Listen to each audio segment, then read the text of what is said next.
오늘 말씀 제목 함께 따라해 보실까요? 여러 가지 시험을 당하거든. 여러 가지 시험을 당하거든. 오늘 함께 읽은 본문 말씀이 담긴 이 야고보서는요. 이 그 저자가 야고보입니다. 야고보서 1장 1절 첫머리에서 하나님과 주 예수 그리스도의 종 야고보라는 기록을 보기만 해도 쉬이 그 저자를 알 수 있지요. 그런데 신약을 읽다 보면은요, 이 참 동명이인이 많이 나옵니다. 이 대표적으로는 세례 요한과 사도 요한이 있고요. 꿈의 아들 요셉과 예수님의 유괴 아버지 요셉이 있습니다. 마리아라는 이름 또한 이 마찬가지고요. 이 야고보라는 이름 또한 이 동명이인이 참 많이 나왔는데요. 먼저 세베대의 아들 야고보가 있고요. 또 예수님의 형제 야고보가 있습니다. 알페오의 아들 야고보도 등장하고요. 유다의 아버지 야고보도 기록에 남아 있습니다. 세베대의 아들 야고보는 예수님의 12 제자 중 한 사람이지요. 익히 잘 아실 것이라 생각합니다. 이 사도행전 12장의 기록을 살펴보면은요. 이 세베대의 아들 야고보는 헤롯 아그리파 1세의 손에 일찍 순교해 죽게 되었습니다. 그런데요, 보통 예수님의 제자들이 신약의 굵직한 책들을 많이들 기록하였기에 이 야고보서의 저자 야고보 또한 이 감옥에 있었던 바울과 같이 헤롯의 손에 죽기 전에 이 야고보서 다 쓰고 나서 이 순교한 거 아니야? 이렇게 생각해 볼 수 있겠습니다. 그러나 야고보서는요, 이 연구에 따르면 여러 정황상 이 바울 서신보다 후대에 기록된 것으로 보고 있습니다. 그렇게 야고보서는 예수님의 제자 야고보가 기록한 것이 아니라 예수님의 친형제인 야고보가 기록한 것으로 보고 있습니다. 그렇다면 이렇게 생각해 볼 수도 있을 거예요. 예수님의 12 제자 정도 되어야 뭔가 좀 권위도 있고 이런 서신을 쓰기에 좀 자격 있는 사람 아닌가? 아무리 친형제라 해도 그렇지 12 제자 이런 거 아니면 좀 신앙이나 지식이 부족하지 않나? 이렇게 생각할지도 모르겠어요. 그러나 예수님의 친동생 야고보의 인생을 보면은요, 그는 절대로 부족한 사람이 아니었습니다. 훗날 초대 예루살렘 교회를 섬기는 지도자가 될 정도로 이 신앙적으로나 지식적으로나 인정을 받는 사람이 예수님의 친동생 야고보였어요. 그 권위를 가지고 당시 이곳저곳 세계로 흩어져 있는 12지파에게 이 야고보서를 통해 문안 인사를 보내게 되었다라는 것입니다. 그렇다면 야고보가 이 야고보서를 기록할 당시 사회적인 분위기는 어땠을까요? 기록 당시 로마의 왕이 이 네로 황제였다고 합니다. 이 네로 황제라고 하면은 이 로마에 대해서 잘 모르는 사람들도 한 번쯤 들어본 왕의 이름일 것입니다. 기독교에 있어 큰 환란이나 대박해를 주도한 사람이 네로 황제였어요. 그렇게 야고보는 네로 황제가 주도하는 이 로마의 기독교 박해에 직면한 성도들을 격려하고 위로하려는 목적을 가지고 있었습니다. 야고보는 성도들의 신앙을 어떻게 격려하였느냐? 이 지독한 박해와 고난 속에서도 주 예수 그리스도를 향한 사랑을 잃지 않고 믿음이 흔들리지 않고 굳건해야 한다. 로마의 박해 때문에 이제는 예수님을 모른다 답하고 고난이 지겹고 힘들어서 기독교 나 이제 더 이상 믿지 않겠다 말한다면 우리 신앙은 결코 참된 것이라 말할 수 없다. 말로만 예수님 믿는다 하지 말고 고난 속에서도 삶으로 행동으로 보여주자. 우리의 주님 되시는 예수님 바라보며 힘내자 견디자 할 수 있다. 이 격려하고 성도들을 위로하였던 거예요. 그래서 야고보는요, 시종일관 믿음으로 구원을 얻은 자의 행해야 삶을 계속해서 이 야고보서를 통해 중요시하고 강조하였습니다. 믿음으로 구원의 은혜를 경험한 하나님의 자녀들이 행함으로써 그 믿음을 완성할 것을 야고보는 계속해서 강조하였다라는 거예요. 야고보는 이러한 시대적 배경 속에서 분명한 목적 의식을 가지고 이렇게 야고보서를 기록하게 되었는데요. 이 첫 권면이라고도 할 수 있는 야고보서 1장 2절부터 4절까지의 말씀을 다시 한번 읽어 볼까요? 시작. 내 형제들아, 너희가 여러 가지 시험을 당하거든 온전히 기쁘게 여기라. 이는 너희 믿음의 시련이 인내를 만들어내는 줄 너희가 알미라. 인내를 온전히 이루라. 이는 너희로 온전하고 구비하여 조금도 부족함이 없게 하려 함이라. 아멘, 아멘입니다. 야고보는 우리가 시험에 빠질 때 그것을 더할 나위 없는 기쁨으로 생각할 것을 권면합니다. 야고보의 첫 권면부터 마음이 편할 수가 없는 내용들로 꽉 차 있습니다. 일단 시험에 빠지는 것 자체부터가 이 마음이 편할 수가 없어요. 누구도 시험에 빠지고 싶어 하지 않지요. 권사님 나 시험 들었어. 집사님 그거 알아요? 자꾸 그 양반이 나 시험 들게 해. 목사님 시험 들었습니다. 기도해 주세요. 이 성도님들 종종 찾아오셔서 누구 때문에 시험 들었어요? 이것 때문에 시험 들었어요. 시험 들었다고 말씀을 하실 때면은 얼마나 힘들고 어려우시면 이렇게 찾아오셨을까 하는 마음이 들면서도 혹여나 믿음 잃어버리고 교회 떠나실까 봐 이 마음이 조마조마합니다. 기도를 열심히 해드리게 되는 것 같아요. 그래서 시험 들었다라고 하면은 우리는 때로 하나님께 투정의 기도, 눈물의 기도를 하기도 합니다. 하나님 왜 내 인생에 이런 시련을 주시냐고, 하나님 나 지금 힘든 거 보이지 않냐고, 너무 마음이 뒤숭숭하고 또 눈물 나고 견딜 수 없을 만큼 나 어렵고 힘들다고 하나님 붙잡고 기도로 씨름하기도 해요. 그러나 사랑하는 여러분, 사도 바울은요 이 하나님의 시험에 있어서 고린도전서 말씀을 통해 이와 같이 기록하고 있습니다. 고린도전서 10장 13절 말씀을 읽어볼까요? 시작. 사람이 감당할 시험 밖에는 너희가 당한 것이 없나니 오직 하나님은 미쁘사 너희가 감당하지 못할 시험 당함을 허락하지 아니하시고 시험 당할 즈음에 또한 피할 길을 내사 너희로 능히 감당하게 하시느니라. 아멘. 사람이 감당하지 못할 시험 당함을 하나님은 허락지 아니하시고 시험 당할 즈음에 피할 길을 내사 우리로 하여금 능히 감당하게 하실 분임을 바울은 기록하고 있습니다. 그렇다면 하나님께서 우리를 바라보실 적에 시험의 과정을 통한 이 하나님의 목적이 무엇일까? 우리에게 도대체 무엇을 원하시는 것일까? 이 성경의 수많은 사건들을 통해서 백성들의 삶에 시련이 닥쳐올 때, 또 오늘을 살아가는 우리에게 크고 작은 어려움과 시련이 찾아올 때 주님께서 우리에게 그 시련을 허용하시는 데는 크게 이 5가지의 목적이 있습니다. 먼저 주님께서 시련을 허용하시는 이 첫 번째 목적은요, 우리가 지닌 신앙의 견고함을 시험하시려는 데 있습니다. 주님께서는요 여러 가지 방식으로 우리의 영적인 자기 점검을 도와주십니다. 우리의 삶에 시련이 찾아왔다면 그 시련은 우리의 영적인 자기 점검을 확인할 여러 가지 방식 중에 하나가 될 수 있겠지요. 어려움이 찾아왔을 때 어떤 분은요 주님을 끊임없이 원망합니다. 온갖 세상 좌절은 다해요. 자기 연민에 빠져서 말로 다 할 수 없이 어려워합니다. 그렇다면 이것은요 연약한 신앙을 드러내는 것이 되겠지요. 반면 어려움이 극심할수록 주님 옷자락 더욱 굳세게 붙잡으려 하는 분이 계십니다. 비빌언덕은 나에겐 오직 주님뿐이다. 주님께 의지하며 주님의 도우심을 간절히 구하는 분이 계신다라는 거예요. 그렇다면 이것은 견고한 신앙을 드러내는 것이라 할 수 있겠습니다. 그런데 말입니다. 우리는 연약한 신앙을 다들 조금씩은 가지고 있어요. 어떤 사탄마귀의 공격에도 나는 단 한 번도 흔들리거나 넘어지지 않은 신앙의 소유자입니다 라고 자신 있게 말할 수 있는 사람은 아마 거의 한 명도 없을 거예요. 우리는 연약한 신앙을 그렇게 조금씩 가지고 있고 때로 이따금씩 무너지거나 넘어지기도 하였겠지만은 누구나 이 연약한 신앙에서 견고한 신앙으로 바뀌고 싶어 합니다.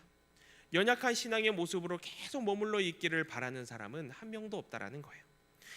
온갖 세상 좌절하던 모습에서 벗어나 극심한 자기 연민에서 빠지는 것에서 이제 벗어나서 되도록이면 견고한 신앙의 소유자로 살아가고 싶어 합니다.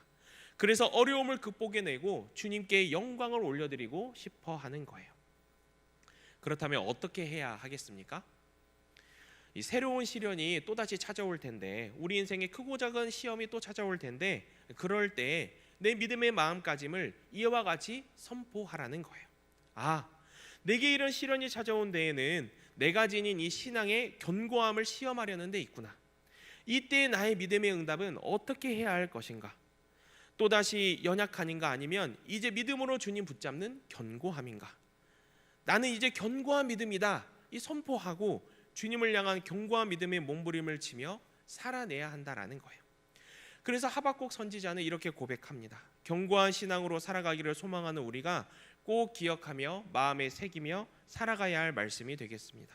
하박국 3장 17절에서 18절까지 말씀을 읽어볼까요? 시작. 비록 무화과 나무가 무성하지 못하며 포도나무에 열매가 없으며 감람나무에 소출이 없으며 밭에 먹을 것이 없으며 우리의 양이 없으며 외양간에 소가 없을지라도 나는 여호와로 말미암아 즐거워하며 나의 구원의 하나님으로 말미암아 기뻐하리로다. 아멘. 우리가 이제까지 연약한 신앙에만 머물러 있고 연약한 신앙에만 집중하는 그러한 삶을 살아왔다면 우리는 하박국 3장 17절의 말씀에만 머물러 있을 거예요. 내게 무화과 나무가 무성하지 못하지. 나는 포도나무에 열매가 없지. 감람나무에 소출이 없어. 어머 큰일 날래. 밭에 먹을 것이 하나도 없네. 우리의 양이 없고 외양간에 소가 없어. 이를 어떻게? 큰일 났어. 여기에만 머물러 있었다면은 이제 하박국 3장 18절의 말씀을 계속해서 우리 인생에 우리 믿음에 선포해야 한다라는 거예요. 그럼에도 불구하고 나는 여호와로 말미암아 즐거울 수 있습니다. 여호와로 말미암아 기뻐할 수 있습니다. 나의 구원의 하나님으로 말미암아 나는 오늘 하루를 승리하며 살 수 있습니다. 계속해서 나의 믿음에 선포하고 이 말씀을 믿음으로 나의 삶에 적용해야 한다라는 것입니다.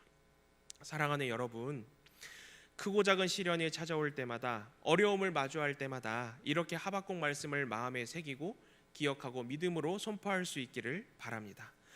견고한 믿음이 무엇인지 주님 옷자락 더욱 굳세게 붙잡고 믿음의 몸부림을 치면서 하루하루 살아낼 수 있기를 바랍니다. 그럴 때 그렇게 살아낼 때 이전까지의 내 신앙의 모습이 연약한 신앙이었다면 이 믿음의 몸부림을 통해 조금씩 견고한 신앙으로 바뀌어 갈 수 있음을 저는 확신합니다. 그렇게 살아낼 수 있는 저와 여러분 될 수 있기를 주님의 이름으로 축원합니다. 다음으로 주님께서 시련을 허용하시는 두 번째 목적은요, 우리를 겸손하게 만드시려는 데 있습니다. 우리가 받은 복이 다 주님께서 베푸셨고 주님께로부터 났음을 고백하게 하신다라는 거예요. 이 사단 마귀는요, 우리에게 일어난 좋은 일들을 마치 우리가 능력 있고 잘나서 우리가 대단히 뛰어나고 지혜로워서 그 좋은 일들이 다 우리에게 일어날 수밖에 없었던 것처럼 이 사단 마귀가 우리를 착각하게 만듭니다. 우리가 받은 복이 클수록 계속해서 교만에 빠지게 하고요, 또 우리 마음을 편협하게 만들어서 좋은 일이 일어날 때면 그때마다 우리가 주님을 떠올려야 되는데 주님의 존재는 완전히 이 사단이 잊어버리게 한다라는 거예요. 저는 문득 학창 시절에 이 같은 반으로 만났던 한 친구가 떠올랐어요. 그 친구는 공부를 깨통 잘하는 친구였습니다. 그런데 어느 날 그 친구가 저도 이제 우연히 교회를 다닌다라는 걸 알게 됐어요. 한 번은 수학 시험이었나요? 굉장히 어렵게 출제된 적이 있었는데요. 이 성적이 잘 나와야만 했는지 시험 보고 나서는 그 책걸상에 앉아서 이 친구가 기도를 하는 거예요. 아주 미간을 찌푸리고 기도를 하는데 온갖 세상 시련은 다 그 친구에게 있는 것 같았습니다. 제가 뭐 기도를 들으려고 가서 막 기도를 들은 건 아니었는데 그 기도가 자연스럽게 들렸습니다. 뭐라고 기도를 했냐면은 주여, 문제를 틀리면 안 된다고. 주님, 저 솔직히 찍은 문제 있는데 그거 맞아야 된다고. 저 2번으로 찍었다고. 막 이런 기도였던 것 같아요. 2번이라는 숫자가 기억이 납니다. 근데 이제 저도 이제 교회에 다니고 그 친구도 교회 다니는 친구이고 하니까 저렇게 간절히 기도하는데 저 기도가 가짜는 아니겠지. 순진한 마음에 주님, 저 친구가 2번이라 하는데 2번이면 좋겠습니다. 주여. 중보기도까지는 아니었지만 그렇게 응원을 이 복도를 지나가면서 마음속으로 이렇게 해줬던 것 같아요. 그리고 나서 이 수학 시험 점수가 발표를 했습니다. 지금은 이제 학교에서 어떻게 하는지 모르겠어요. 근데 당시에는 이렇게 학급 친구들 이름이 한 종이에 쫘라락 이렇게 나왔습니다. 왼쪽에는 이제 학급 친구들 이름이 쭉 나오고 오른쪽에 수학 점수, 맨 오른쪽에는 수학 이 석차가 나왔습니다. 반에서 수학을 몇 등을 했고. 근데 그 2번 찍은 친구가 환호성을 지르더라고요. 기도가 상달됐나 봐요. 네. 찍은 2번이 정말 2번이었나 봅니다. 기억상 거의 만점을 맞았던 것 같아요. 그런데 저는 여기서 조금 불편했습니다. 왜냐하면 옆에서 학급 친구들이 축하한다, 잘했네 이렇게 축하해 주면서 이야기를 하니까 이 마치 자기가 다 똑똑해서 이 점수가 나온 것처럼 그렇게 말하고 행동을 하더라고요. 그렇게 주여 할 때는 어디론가 가고 없고, 내가 말이야 이 걸어다니는 주판이야, 눈 감으면 정답이 보여, 야 너는 눈 뜨고도 점수가 이게 뭐냐 이러면서 뭔가 이 목이 고든 백성처럼 그렇게 거들먹 막 힘주고 다니더라는 거예요. 저는 그때 한 가지 느꼈습니다. 그때 그 친구가 이 점수가 나오기 전에 간절히 기도하던 그 모습이 이 가짜 기도는 아니었겠지만, 때로 원하는 결과가 사람마다 또 기도하는 게 있지 않겠습니까? 저도 원하는 결과가 있을 수 있고 우리 성도 여러분께서도 원하는 결과가 있을 수 있고, 그렇게 결과가 원하는 대로 나왔을 때 나는 저렇게는 살지 말아야겠다, 주님께 간절히 기도했던 모습은 어디론가 간대었고 어떻게 저렇게 자기가 다 한 것처럼 말하고 행동할 수 있을까, 나라고 뭐 대단한 믿음 하나 가진 거 없지만 이거 좀 보기 불편하다, 이런 결심을 당시 학창 시절에 했었던 것 같습니다. 사랑하는 여러분, 우리의 모습은 어떻습니까? 오늘 내게 좋은 일이 생겼을 때, 또는 간절히 바라던 일이 비로소 이루어졌을 때, 그 좋은 일로 인하여 또 간절히 바라여 비로소 이루어진 일로 이 생긴 그 기쁨, 그 감사함을 하나님께 드리는 사람이 바로 저와 여러분이 되실 수 있습니까? 아니면 사단마귀의 전략에 빠져 그 좋은 일이 일어났을 때 그 좋은 일을 우리의 마땅한 몫으로 여기고 스스로를 자랑하며 높이느라 정신이 없어서 이 주님은 어디론가 간데 없는 사람이 되어 살아가고 있습니까? 주님께서 시련을 허용하시는 데에는 우리를 겸손하게 만드시려는 데 있음을 꼭 기억하고, 비로소 내게 있는 모든 것이 주님께로부터 났음을 이 감사 기쁨으로 고백할 수 있는 저와 여러분 될 수 있기를 주님의 이름으로 축원합니다. 다음으로 주님께서 시련을 허용하시는 세 번째 목적은요, 이 세상의 것들에 의존하는 태도를 버리게 하시기 위함입니다. 우리에게는 부족한 것들이 너무나도 많습니다. 물질, 소유가 부족하기도 하고요, 이 세상의 지식과 경험이 부족하기도 합니다. 이 관계에서 찾아오는 이 부족함이 있고요, 이 직장에서 또 가정에서의 평안함과 이 안정감 또 인정이 부족함을 느낄 때도 있습니다. 그렇기에 이 부족함을 두고 우리가 하나님께 기도할 때가 참으로 많지요. 하나님, 제가 이것이 부족해서 이 부분이 정말 저에게 어려움이고 시련입니다. 하나님, 제가 저것이 부족해서 저에게는 너무나 큰 고민거리입니다. 주님, 채워주옵소서. 주님, 해결해 주옵소서. 기도 많이 합니다. 우리에게도 이런저런 부족함을 최소 한 가지 이상씩은 다들 가지고 있을 것이라고 생각합니다. 그런데요, 이런 기도를 하나님께 드리기도 전에 우리에게 부족한 것이 하나도 없다라고 생각해 볼까요? 여기 앉아 계신 모든 분들이 예를 들어서 이 아픈 곳이 하나도 없는 거예요. 온몸이 썽썽합니다. 통장 잔고를 보니 돈이 아주 넉넉해요. 은행도 내 마음도 너무 풍성합니다. 또 세상 지식 경험 남부럽지 않게 이 누구 하나 남부럽지 않게 나는 모든 것을 다 잘 알고 있고 누구 하나 부럽지 않다라고 한번 가정을 해보는 거예요. 그리고 가정도 직장도 평안합니다. 인정을 받아요. 너무나 안정적으로 삶을 추구하며 살아갑니다. 그렇다면 우리는 하나님을 과연 얼마나 찾을 수 있을까요? 뭐 지금 당장은 당연히 하나님 찾지요. 하나님이 내 인생의 전부인걸요. 말할 수 있을지도 모르겠어요. 그러나 내 신수가 날로 헌하고 내 인생에 아무 고민도 문제도 하나 없이 모든 것들이 순적하게 그렇게 잘 해결되어 잘 그렇게 살아가고만 있다라고 한다면, 또 하는 일마다 잘 된다라고 한다면 인생의 갈급함도 이 삶의 감사함도 이 조금씩 서서히 무뎌지고 사라져갈 것입니다. 주님께서 세 번째 시련을 허용하시는 그 목적이 바로 여기에 있다라는 거예요. 가장 좋아하는 음식을 한 가지씩 떠올려 볼까요? 예를 들어 그 음식이 짜장면이라고 해봅시다. 이 짜장면을 엄청 좋아하는데 어느 날 누가 정말 맛있는 짜장면집에서 이 짜장면을 사줍니다. 그러면 세상 맛있게 먹겠지요? 이 사주신 분께 감사함을 표할 거예요. 그런데 내일도 모레도 글피도 계속해서 짜장면만 사준다고 한다면 그 처음 먹었던 짜장면의 감동이 계속해서 유지될 수 있을까요? 맛있는지도 모르게 될 것 같습니다. 사주신 분께 감사함은 어느덧 다 사라지고 말 거예요.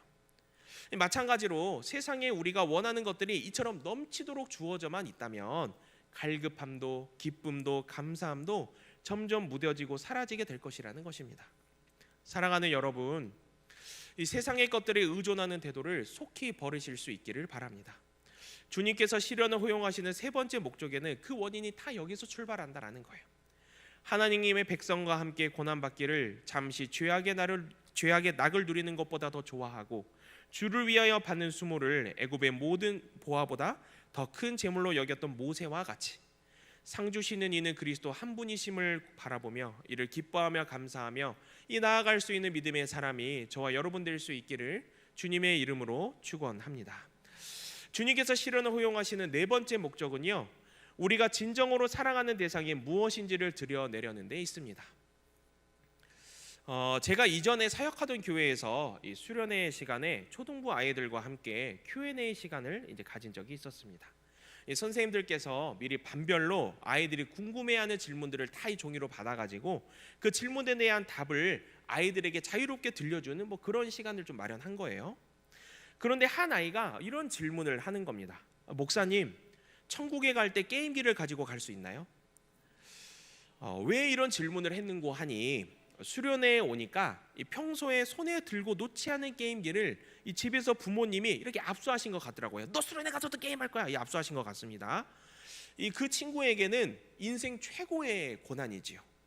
수련회 가서까지 게임하는 것을 두고 볼 수는 없다고 생각하신 부모님의 마음이 고스란히 전달이 되었습니다.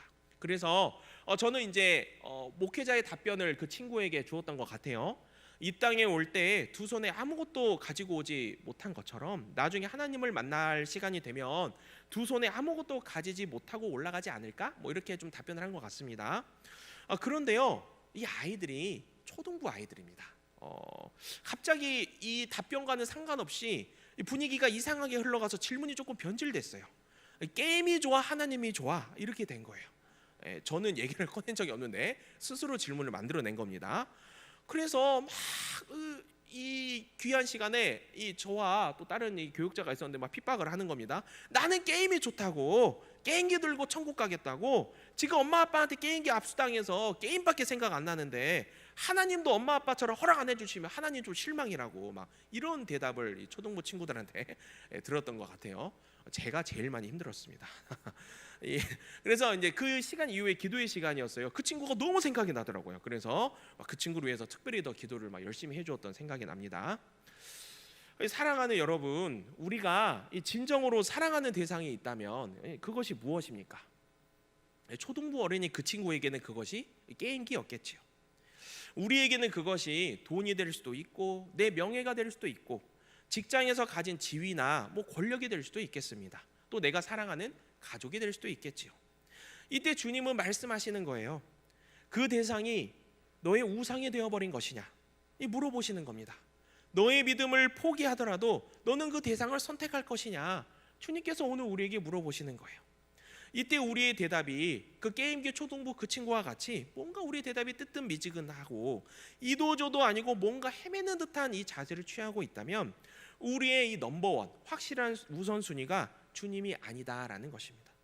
입술로만 주님이 내 인생의 첫 번째요라고 입술로만 떠들고 말하는 거예요.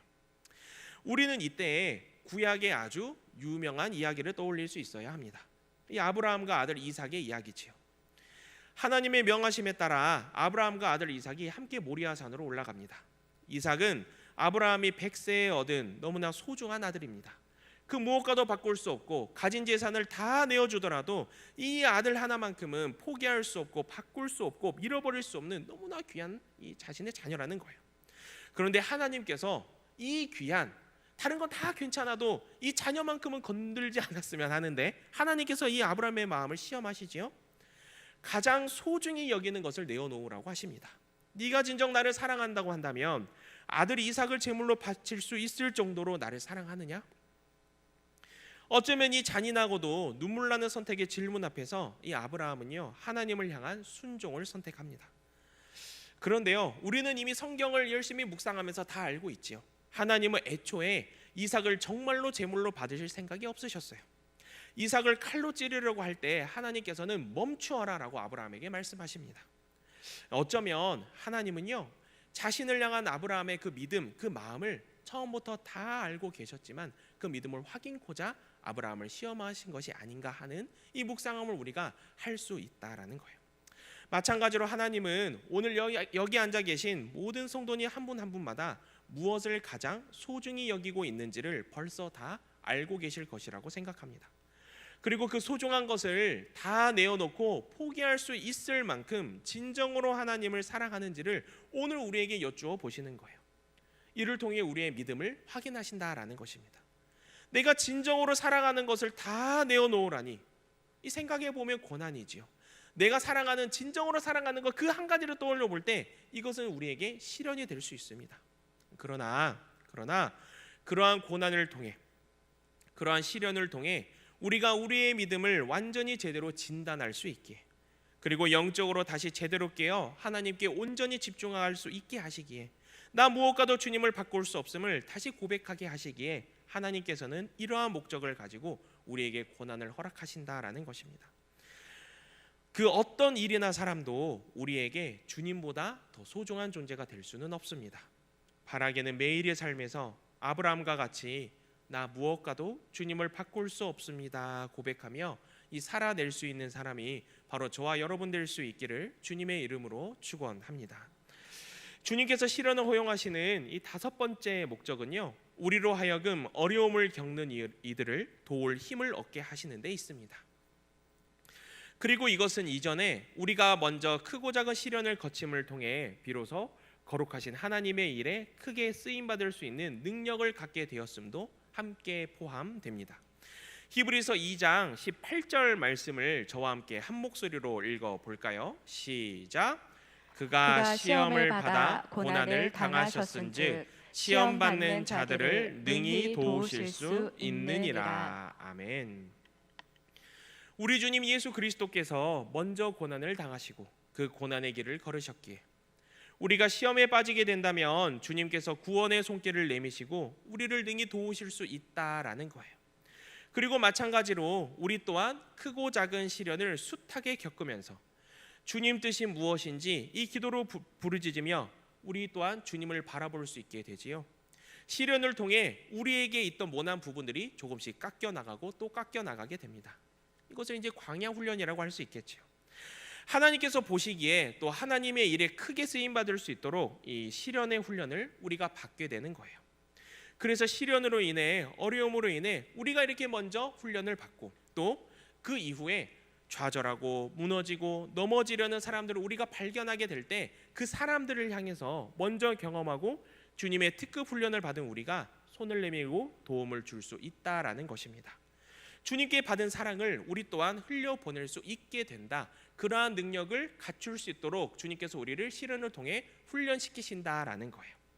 우리가 시련을 잘 이겨내고 성장한 그리스도인으로 살아갈 수 있도록 주님께서 손 내밀어 주신 것처럼 그렇게 성장한 우리가 또 다른 누군가에게 도움의 손길을 내밀 때 그 사람 또한 그 도움의 손길을 받아 그 사람도 시련의 훈련을 받고 또 다른 누군가에게 도움의 손길을 내밀 수 있게 된다라는 것입니다.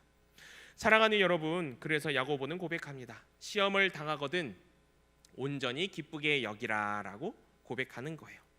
당장 시험이라는 단어만 생각하면 벌써부터 부정적인 감정들이 스멀스멀 올라오는데, 그런데 이걸 조금도 아니고 온전히 기쁘게 여기라고 하니까 겉으로만 볼 때는 하나도 받아들일 수 없고 이해도 하나 되지 않는 이상한 구절들인 것 같지만 주님께서 허락하시는 시련의 의미를 보고 들음으로써 이제 알게 되었으니 시련을 통해 우리가 어제보다 오늘 더 나은 그리스도인으로, 시험을 통해 오늘보다 내일 더 성장하는 그리스도인으로 나아갈 수 있음에 우리가 이 믿음의 확신을 가질 수 있게 된다는 것입니다.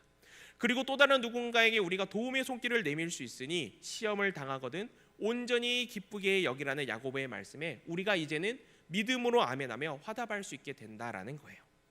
사랑하는 여러분, 우리가 여러 가지 시험에 빠질 때 그것을 불평과 짜증으로 바라보기보다 하나님이 함께 하신다, 하나님이 나를 바라보시며 내게 말씀하신다, 이 믿음으로 바라보며 야고보의 고백과 같이 더할 나위 없는 기쁨이라 여길 수 있는 담대한 믿음의 소유자가 우리 모두가 될 수 있기를 바랍니다. 누군가에게는 바람잘 날 없는 시련으로 잘 되는 일 하나 없는 어려움으로 생각하고 하나님을 원망하며 세상을 탓하며 살아갈 이유 하나 없다 여기겠지만, 우리에게는 먼저 고난을 당하시고 우리를 능히 도우시는 주님이 계시기에 그가 나를 단련하신 후에는 내가 순금같이 되어 나오리라, 이 고백한 욥의 고백이 우리 모두의 고백이 될 수 있음을 믿습니다.